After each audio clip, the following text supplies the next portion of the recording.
Good morning students. आज हम आपसे अब लघु कथा लेखन की बात करने जा रहे हैं। आपने गद्य की अनेक विधाएं सुनी होंगी, जैसे उपन्यास, कहानी, इसके अलावा एकांकी, नाटक, और इसके अतिरिक्त आपने रिपोर्ट सुनी होगी कि रिपोर्ट लिखी जाती है, डायरी लेखन होता है और जीवनी लेखन भी होता है।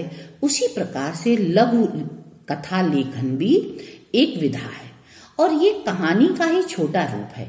अब जैसे उपन्यास है, उपन्यास में बहुत विस्तार होता है, उसमें कई घटनाएं होती हैं, बहुत सारे पात्र होते हैं, या यूं कहें कि उपन्यास खुली आंखों से देखने वाली घटनाओं का एक बहुत बड़ा विवरण होता है और उसमें संवादों का विस्तार होता है, स्वगत कथन बहुत होते हैं।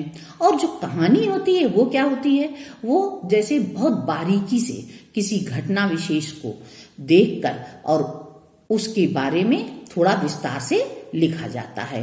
अब घटना विशेष को कैसे बारीकी से मतलब क्या है, जैसे हम कोई चीज खुली आंखों से देख रहे हैं तो निश्चित है बहुत दूर तक की चीज हम देख रहे हैं, पर एक ऊपरी नजर से ही देख रहे हैं। और कहानी में जब कोई बात हम लेते हैं, कोई छोटी सी बात लेते हैं, तो उसको जैसे दूरबीन से देखते हैं ना बारीकी से, उस तरह से कोई घटना को देख करके और उसको फिर लिखते हैं। अब लघु कथा जो कि दो शब्दों से बनी है, लघु यानी छोटा और कथा यानी उसमें कहानी भी है।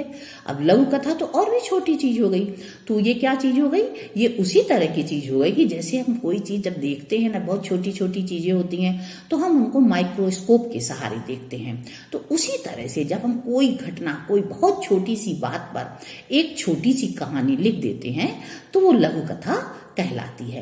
अब लघु कथा लिखते समय हमें किन बातों का ध्यान रखना पड़ता है, देखिए गद्य साहित्य की ये थोड़ी एक ऐसी विधा है कि जिसे थोड़ा मुश्किल तो कह सकते हैं, पर मुश्किल होते हुए भी आसान है। मुश्किल इसलिए कहते हैं क्योंकि इसमें लिखने वाले के पास शब्दों का अधिक से अधिक प्रयोग करने की छूट नहीं होती। उसको छोटे से रूप में ही घटना को वर्णित करना होता है और उसमें उसको पूरी बात लिखनी होती है। ये इसकी खास बात है और उसके द्वारा सीधा सीधा संदेश भी साफ साफ देना होता है। इसलिए हम कह देते हैं कि लघु कथा लिखना कठिन है, पर नहीं। अगर हम बहुत ध्यान से, कहते हैं ना माइक्रोस्कोप वाली दृष्टि से, अगर हम किसी घटना को, कोई विचार, कोई घटना हमको दी जा रही है, उसको परखेंगे तो हम उसको छोटे रूप में बिल्कुल लिख सकते हैं।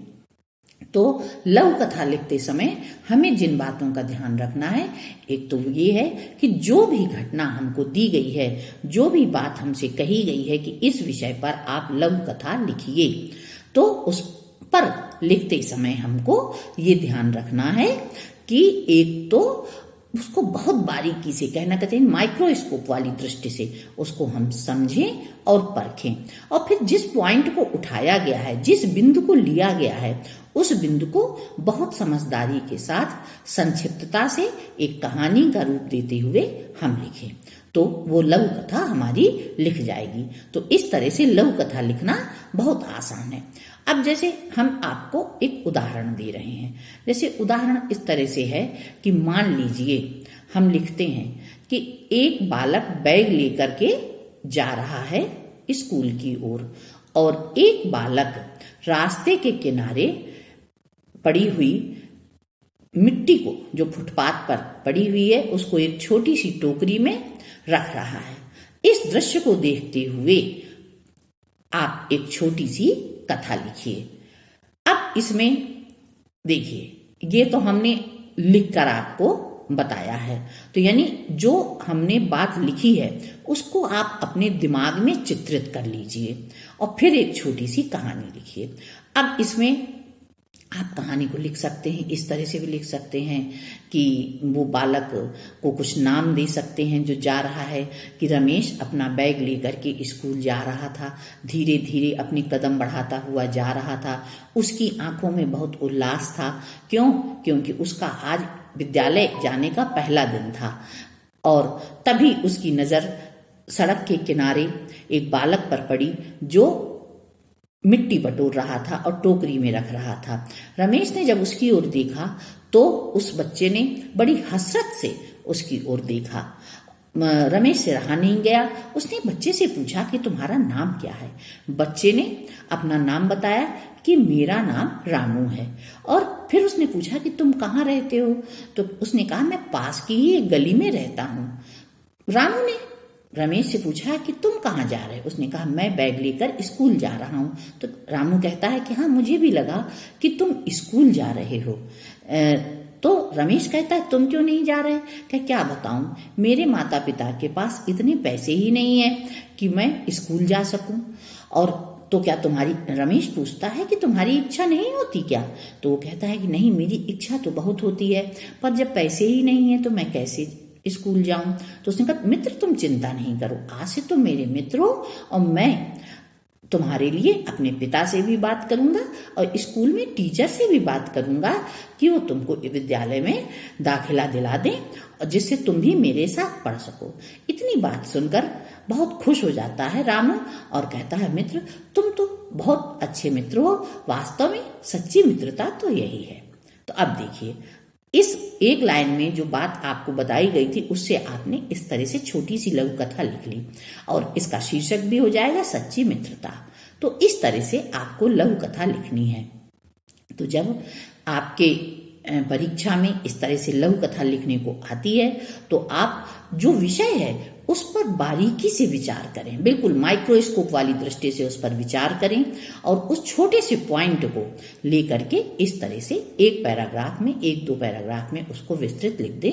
और यही लघु कथा है जो उसमें आपका उद्देश्य भी स्पष्ट हो जाएगा, आप जो संदेश देना चाहते हैं वो संदेश भी स्पष्ट हो जाएगा। तो बच्चों, हमें लगता है कि आपको लघु कथा समझ में आ गई होगी कि लघु कथा किस तरह से लिखी जानी चाहिए। अब इसके साथ साथ एक बात और जुड़ जाती है, उसे कहते हैं दृश्य लेखन।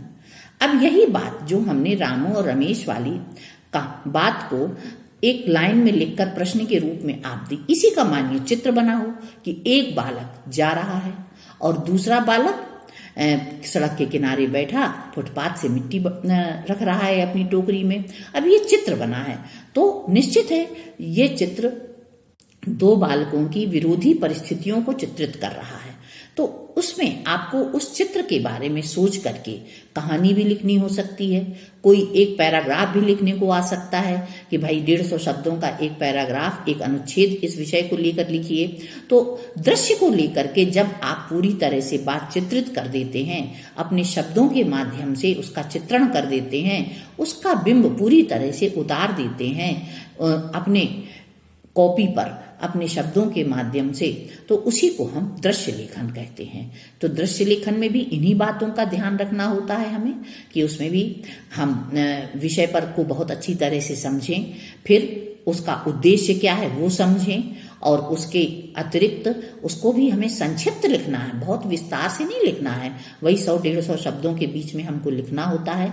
इसके अलावा हम उसको सुंदर राइटिंग में, साफ राइटिंग में लिखें। और ये बात तो हमें लघु कथा लेखन लिखते समय भी करना चाहिए और दृश्य लेखन के समय भी लिखना चाहिए। तो बच्चों, अक्सर जो है नाटकों के दृश्य चित्रित करते समय, कहानियों के दृश्य चित्रित करते समय हमको इन बातों का ध्यान रखना चाहिए कि कोई दृश्य दिया है उसके द्वारा आप कैसे कहानी का निरूपण कर देते हैं, छोटी सी कथा का निरूपण कर देते हैं या एक अनुच्छेद लिख देते हैं।